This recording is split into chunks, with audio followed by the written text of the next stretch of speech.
Assalamualaikum warahmatullahi wabarakatuh. Perkenalkan, nama saya Fadila Indra Pradana, nomor 9, kelas 11 RA.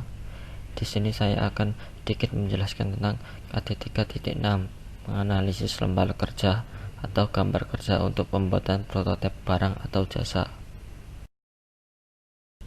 Tahapan-tahapan kegiatan desain produk: memformulasikan hasil marketing research yang menjadi titik tolak dalam tahapan kegiatan desain produk adalah riset pemasaran. Dengan demikian, kita bisa mengetahui produk yang diinginkan pelanggan. Adapun dalam riset pembuatan produk baru atau pengembangan produk yang sudah ada, perusahaan harus mempertimbangkan hal-hal sebagai berikut. 1. Keinginan pelanggan dalam hal kegunaan, kualitas, modal, dan warna dari produknya dengan tidak mengabaikan penentuan harga. 2. Biaya dari pembuatan produk baru atau pengembangan produk yang sudah ada, apakah perusahaan mampu untuk membayarnya. Mempertimbangkan kemampuan fasilitas perusahaan. Seorang desainer harus mempertimbangkan kemampuan dari perusahaan itu sendiri, misalnya tenaga kerja, mesin-mesin, peralatan penunjang, dan sebagainya. Selain itu, seorang desainer juga harus mempertimbangkan biaya seekonomis mungkin. Membuat sketsa.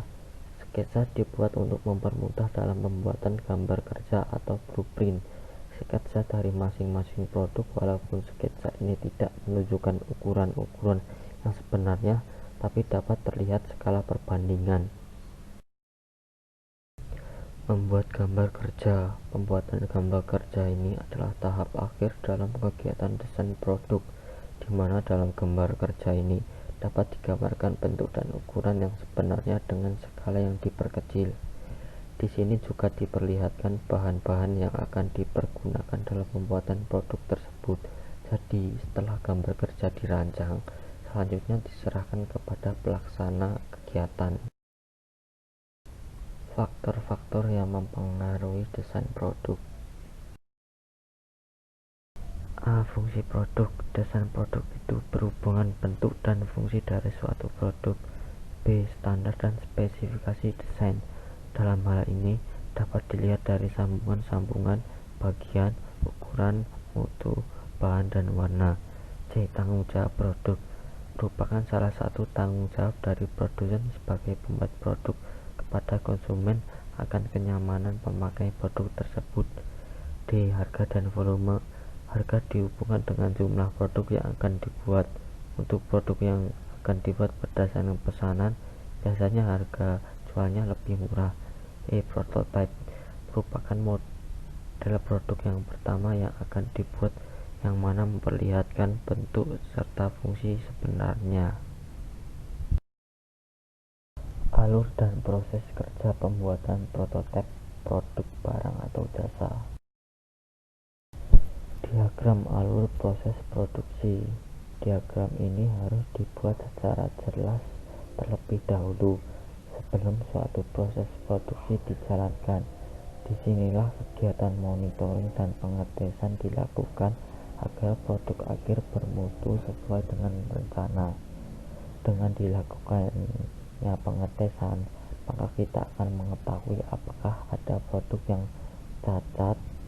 Apabila ada, maka kita bisa segera menindaklanjuti. Masing-masing jenis industri manufaktur mempunyai diagram alur proses produksi yang berbeda-beda satu sama lain, karena produk yang dihasilkan pun harus berbeda. Prosedur pengawasan mutu produk. Terdapat pengetahuan sebagai berikut. 1. Kerusakan mutu produk. 2. Mencegah atau menghindarkan terjadinya kerusakan barang. 3. Kendali mutu terpadu. Jenis-jenis pengawasan mutu produk. 1. Pemantauan mutu bahan-bahan. 2. Pemantauan proses produksi.